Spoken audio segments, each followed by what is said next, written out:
Since we've covered the character formatting, we are now going to look at paragraph formatting. Notice I've selected the P, and so all of those paragraph formatting have now moved down to the first part of my control panel. If I was on character formatting, they would be on this second part. So you can still access either formatting from either option. Just kind of moves it into Q.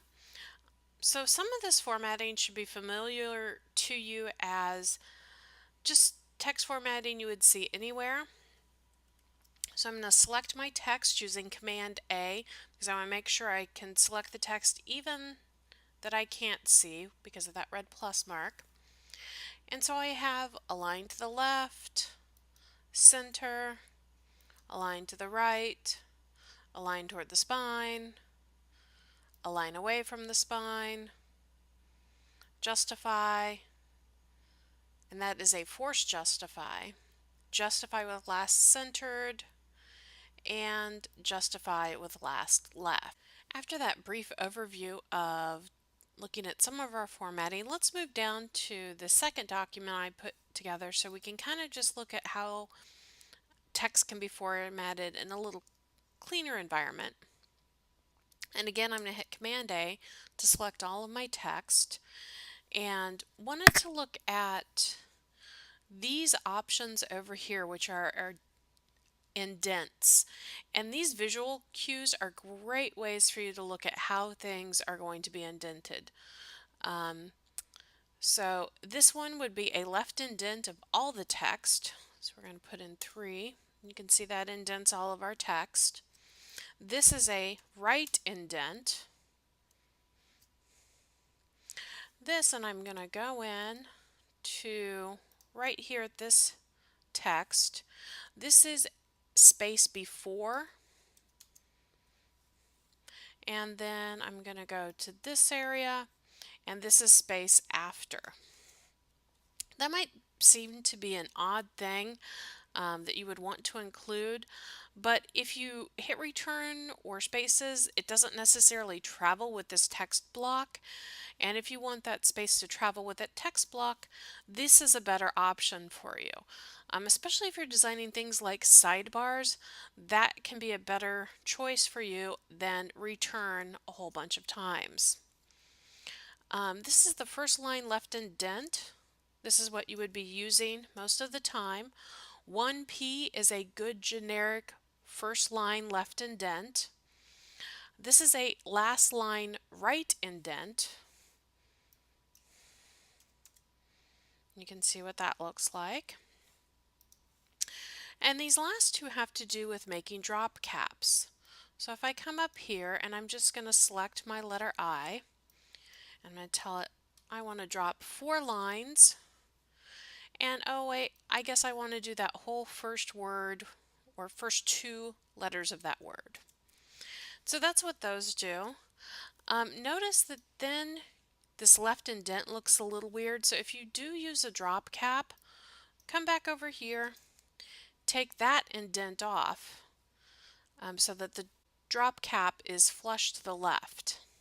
Let's move on over and start looking at bullets and numbers. To add bullets and numbers, highlight the text you would like to be bulleted and then select your option. You can make changes to these bullets by going over to the right side of your screen and clicking the down arrow next to the lightning bolt.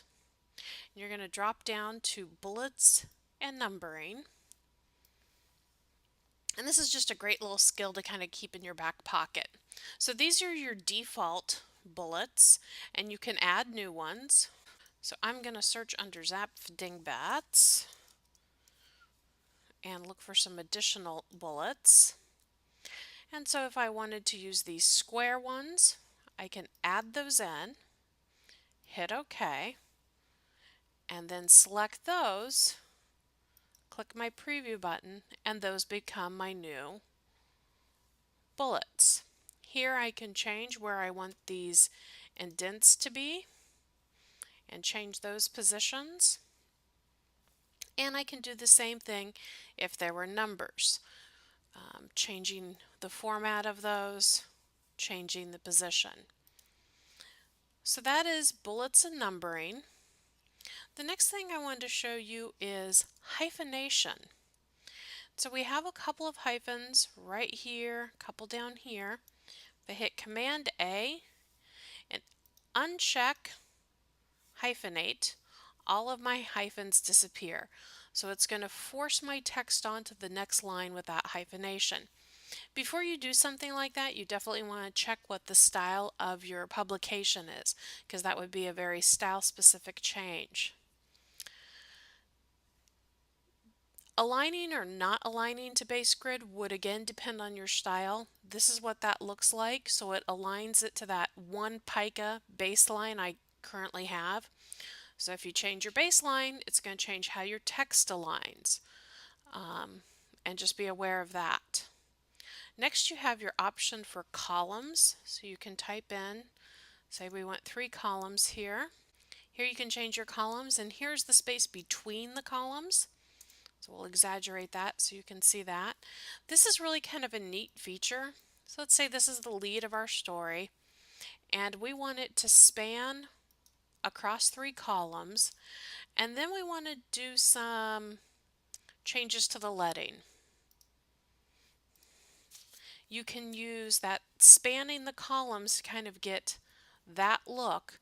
So the text still all moves together. You don't have separate text boxes. You can still select it and move it, but kind of makes for a neat design feature.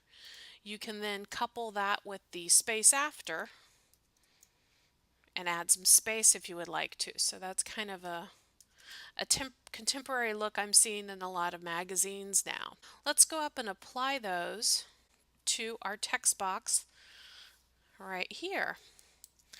So I'm going to select that. I just want 1 pica indent.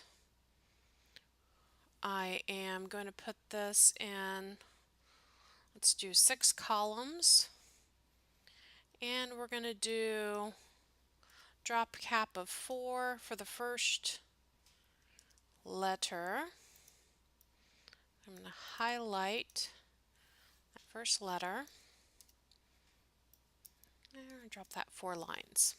Okay, so now my text is styled for this section down here, and we've used our paragraph formatting.